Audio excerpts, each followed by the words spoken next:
Hi, welcome back to my channel. My name is Juliet.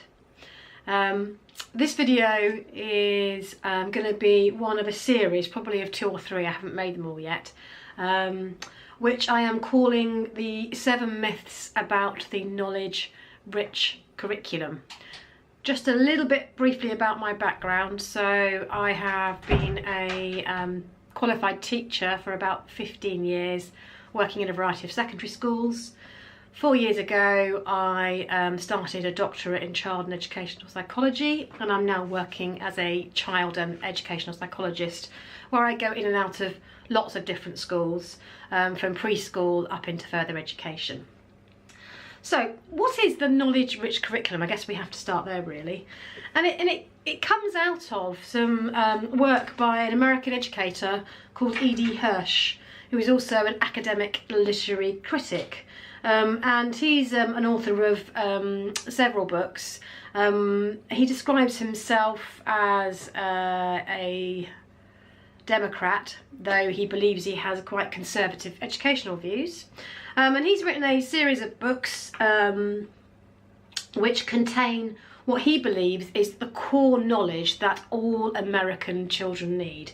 And these are the Core Knowledge Grade series. And he's written a couple of books about what he feels is the big problem in American education and the reason why there is no closing of the attainment gap between the poorest and the richest in American society.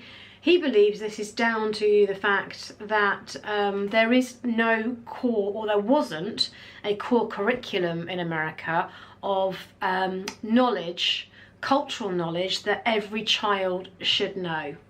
E.D. Hirsch has actually been credited with providing the intellectual foundations for the Common Core standards, which have now been adopted in 46 states in America, even though he wasn't directly involved in that.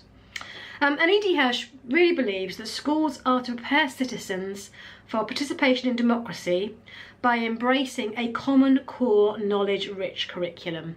And he blames the inequalities over the last 60 years on the fact that teaching is content-free, or schooling in America is content-free. And he believes, therefore, that some children have more cultural knowledge than others because they're exposed maybe to literature or to politics, and other children aren't, and therefore they can't partake in society.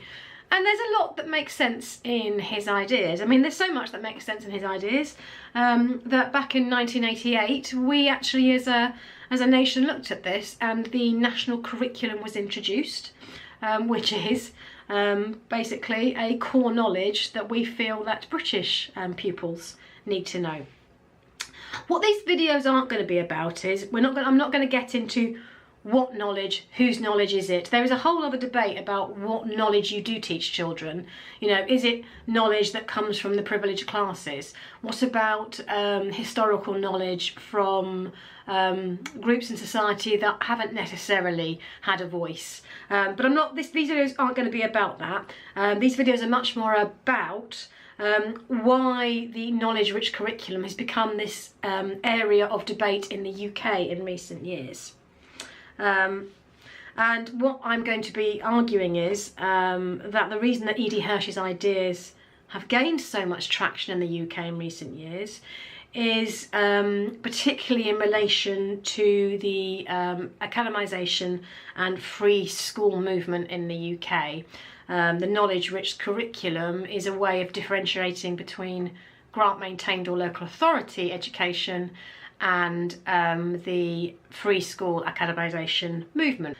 So, unlike the United States, but we did introduce a knowledge-rich curriculum in 1988. So, E.D. Hirsch's criticisms about the lack of knowledge-rich curriculum in America probably are very valid, and probably did need addressing. But we have had a knowledge-rich curriculum since 1988.